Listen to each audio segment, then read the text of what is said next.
FBI says Chinese authorities are hacking US-based Uyghurs. Here's a summary of the article. More than 1 million Uyghurs have been detained in internment camps, according to a United Nations Human Rights Committee, and many other Uyghurs have been targeted and hacked by state-backed cyberattacks. In recent months, the Chinese government has become increasingly aggressive in its efforts to shut down foreign critics, including those based in the United States and other Western democracies.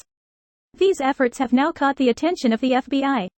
In an unclassified bulletin, the FBI warned that officials are using transnational repression, a term that refers to foreign government transgression of national borders through physical and digital means to intimidate or silence members of diaspora and exile communities, in an attempt to compel compliance from US-based Uyghurs and other Chinese refugees and dissidents, including Tibetans, Falun Gong members and Taiwan and Hong Kong activists.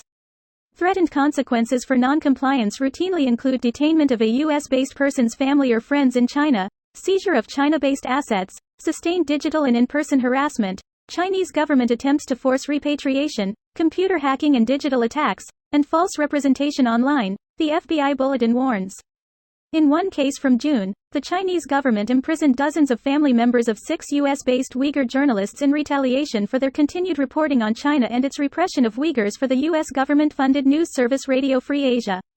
The Chinese government continues to conduct this activity, even as the US government has sanctioned Chinese officials and increased public and diplomatic messaging to counter China's human rights and democratic abuses in Xinjiang over the past year, the FBI states. The FBI has urged US law enforcement personnel, as well as members of the public, to report any suspected incidents of Chinese government harassment. This post received a score of 3,600, with an upvote ratio of 93%. Here are the top comments in response to this article. Same sort of thing happening here in Canada. A Tibetan woman won the election for student council at University of Toronto, so they organized a WeChat brigade of 10,000 people to send her death threats and ultimately shut down the student council.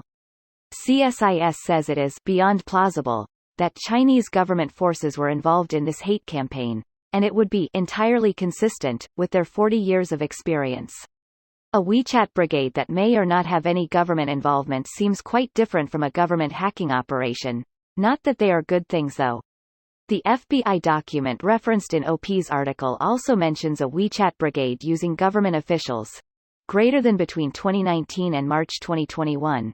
Chinese officials routinely used WeChat to call and text a US-based Uyghur to discourage her from publicly discussing Uyghur mistreatment, to obtain information about US-based Uyghur-related organizations and individuals, and to threaten her family members' safety for non-compliance.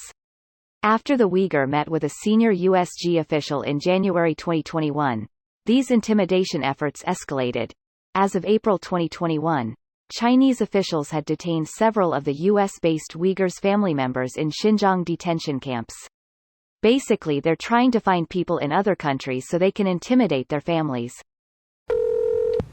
Greater than the Chinese government imprisoned dozens of family members of 6 US-based Uyghur journalists in retaliation for their continued reporting on China and its repression of Uyghurs. How are the people of China okay with their government doing that?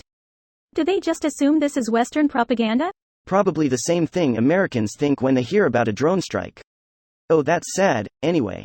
We drone striked a 16-year-old American citizen for the crime of being the son of another American citizen we drone striked earlier. We also shot and killed his 8-year-old sister. Our citizens seem okay with that. Citizens aren't okay with this, they simply aren't told this.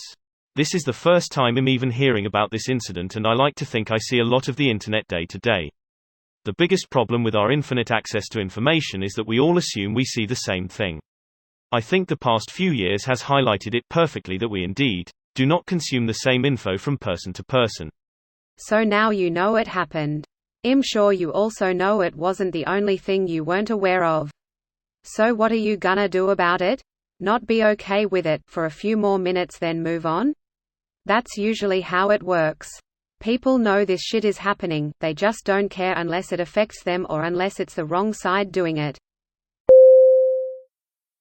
This video was automatically created by Reddit to speech. The article and comments in this video were selected from Reddit according to their upvotes, and any paraphrasing was performed by smmry.com, without any human intervention.